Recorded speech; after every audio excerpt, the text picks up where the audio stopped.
If you're looking at buying a home in 2024, you've come to the right place. In today's video, I'm going to talk about the most important things when it comes to buying a home in 2024 in Canada. So stay tuned for some really good information. But as usual, if you like what you're watching, please hit that like and subscribe button. It makes me feel all warm and fuzzy when people do that, and you're helping out a lot of other people who are going to find my content useful too. So thank you for that. So when it comes to buying a home, one of the most important things you're going to need is your down payment. So in Canada, the minimum down payment you're going to need is 5% of the purchase price.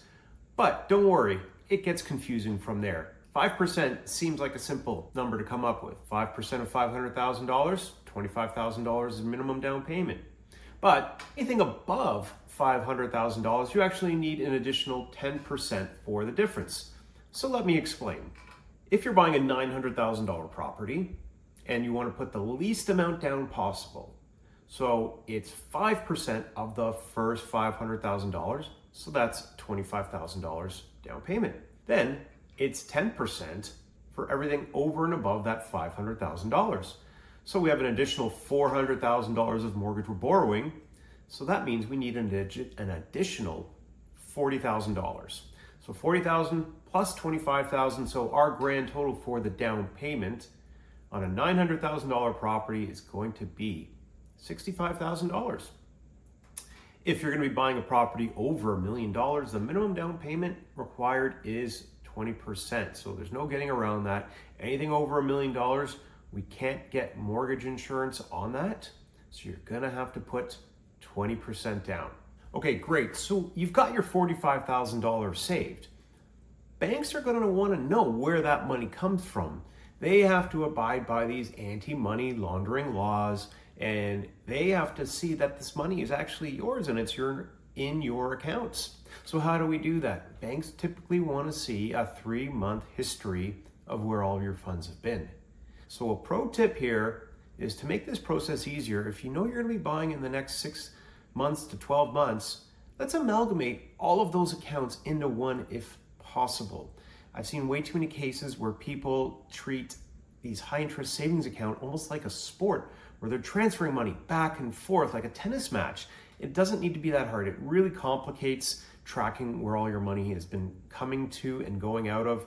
So if we can, move all of your money into one account, unless it's an RSP, of course, and that's going to be a little bit different. If funds are coming from an RSP, then you might be eligible, if it's your first time home, to withdraw up to $35,000 from your RSP. Now, quick tip on that RSP. Even though you can withdraw it, you still have to repay it. So if you have $35,000 and you take it for your down payment over the next 15 years, you have to pay that money back.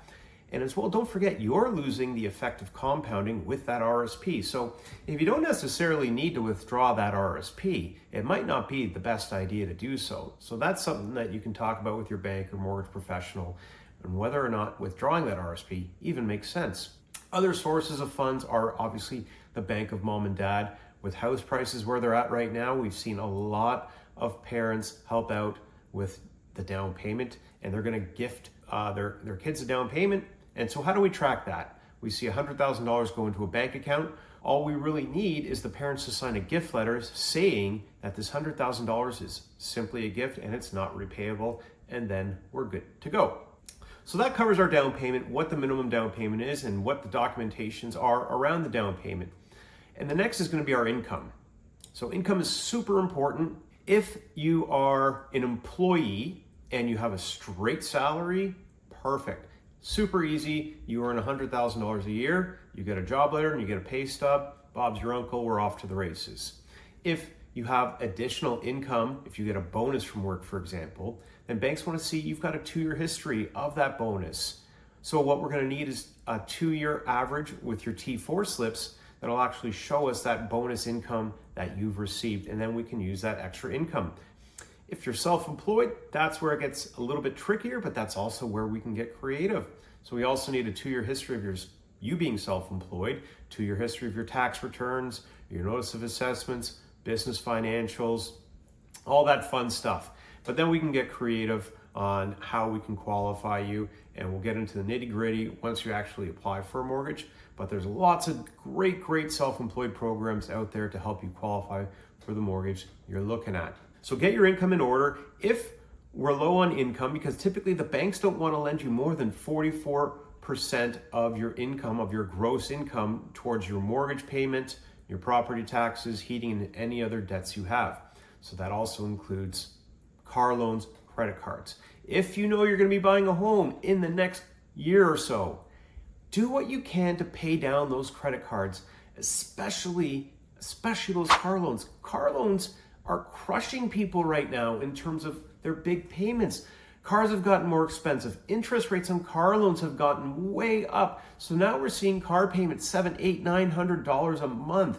And that is really hurting the first-time buyer when it comes to qualifying a mortgage. So if you can, do whatever it takes to get rid of that car loan payment, because that's going to knock a few $100,000 off of your mortgage approval. Next, we come to credit.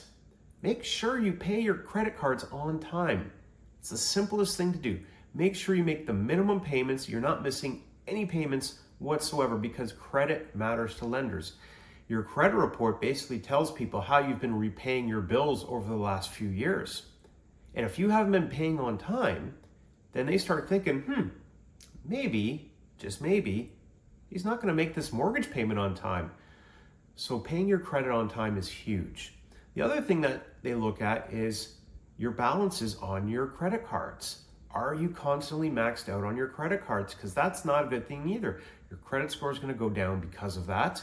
And then if you have a lower score, you might not get approved for that mortgage. So do your best to keep those balances under 50% of what's owing. And one other tip is, don't worry about credit inquiries.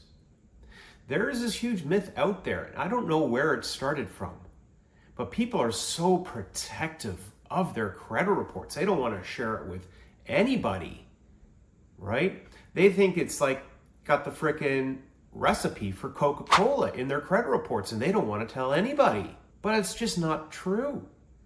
And they're worried that the more people that look at the credit, the lower your scores, but that's not true either.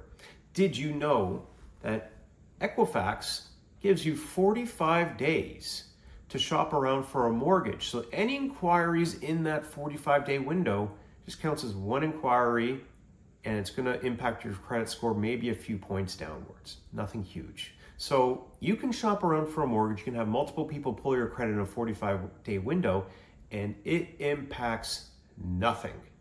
So don't worry about multiple people pulling your credit. It's not a big deal. Okay? So those are the three main things in terms of buying a home in 2024. We've got to look at your down payment. We need to know where it comes from. We need to look at your income and your debts, and we need to eliminate as many debts as possible to help you qualify for the most amount of mortgage. And we need to make sure your credit is sparkling clean. So I hope this video really helps you buy your next home in 2024. Again, hit that like and subscribe button if you haven't done so already. I love your support. I love you guys watching this video. And if you have any other questions, there's a calendar link in the comments below. So please click on that and you can book a time to chat with me directly.